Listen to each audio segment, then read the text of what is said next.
جن لوگوں کے ماں باپ ناراض ہیں اور وہ جا کے پیر صاحب کی خدمت کرتے ہیں اور میاں ماں کے قدم چومو، باپ کی ٹانگیں دباؤ، ان کی خدمت کرو، تمہارے پہلے مرشد وہ ہیں، ان کو راضی کرو، پھر کسی شیخ کامل کی صحبت میں آنا، دیکھو کیسے دل کی بند کھڑکیاں کھلتی ہیں۔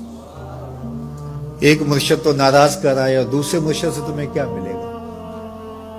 تو راستہ یہیں سے کھلے گا۔ والدین کو کبھی ناراض نہ کرو، والدین کو کبھی دکھ نہ دو، والدین کو کبھی تکلیف نہ پہنچاؤ، اور والدین کو بھی چاہیے کہ اپنی اولاد کو اپنا نافرمان نہ بنائے۔ ایک بزرگ فرماتے ہیں کہ مجھے برابر 30 سال ہو گئے ہیں کہ میں اپنی اولاد کو کوئی حکم ہی نہیں دیا، کوئی حکم نہیں دیا۔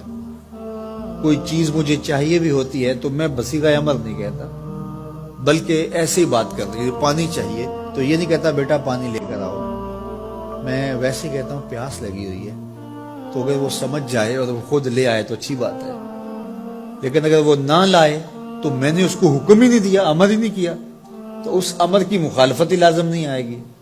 تو کہا 30 سال برابر گزر گئے ہیں، میں نے اپنی اولاد کو حکم نہیں دیا کہ کہیں وہ میری نافرمان نہ ہو جائے، کیونکہ اگر وہ نافرمان ہو گئی پلے کچھ نہیں رہے گا۔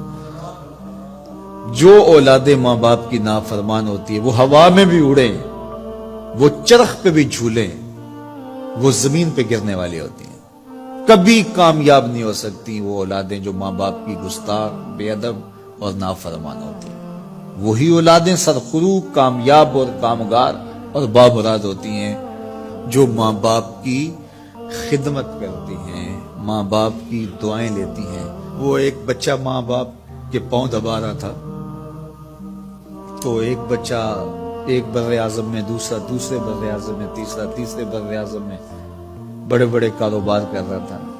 تو کوئی اس کا دوست ملنے آیا، اس نے کہا کہ اس نکمے کو بھی کہیں بھیج دو، فلاں جو ہے وہ یورپ میں ہے، فلاں امریکہ میں ہے، وہاں اتنی بڑی کمپنی اس نے کھولی ہوئی ہے، اس نکمے کو یہاں بٹھایا، اس کو بھیج دو، یہ تو نکمہ کسی کام کا نہیں۔ کہا یہ نکمہ ہی تو میرے کام آ رہا ہے کہ نکمہ۔ حضرت بایزید بستامی کہتے ہیں کہ میں نے اپنی ماں کے آگے ہاتھ جوڑے، میں نے کہا امی تجھے راضی کروں یا رب کو راضی کروں؟ تو اپنے حق مجھے معاف کر دے، اللہ کو میں راضی کر لیتا ہوں۔ ماں نے کہا جاؤ پتر میں اجازت دیتی ہوں۔ گئے جنگلوں میں، ذکر و فکر میں لگے رہے، تنہائی میں اس کو یاد کرتے رہے، دن رات ذکر کے چراغ روشن رکھے۔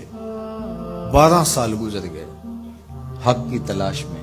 ایک دن واپس بستام کے قریب سے گزر رہے تھے، خیال آیا چلتے چلتے ماں کو سلام کر جاؤں۔ دروازے کو دستک دینے لگے تو اس خیال نے ہاتھ روک لیا کہ ساری زندگی ماں کو سکھ تو دیا کوئی نہیں، اب دکھ بھی کیوں دینے لگے ہو؟ رات کا ایک پہر بیت گیا ہے، سردیوں کی لمبی رات ہے، ماں بستر میں لیٹی ہوگی، تیرے لیے اٹھے گی، دروازہ کھولے گی، دروازے کے ساتھ ہی لگ کے بیٹھ گئے اور ساری رات کاٹ دی، اس خیال سے کہ ماں کو تکلیف نہ ہو۔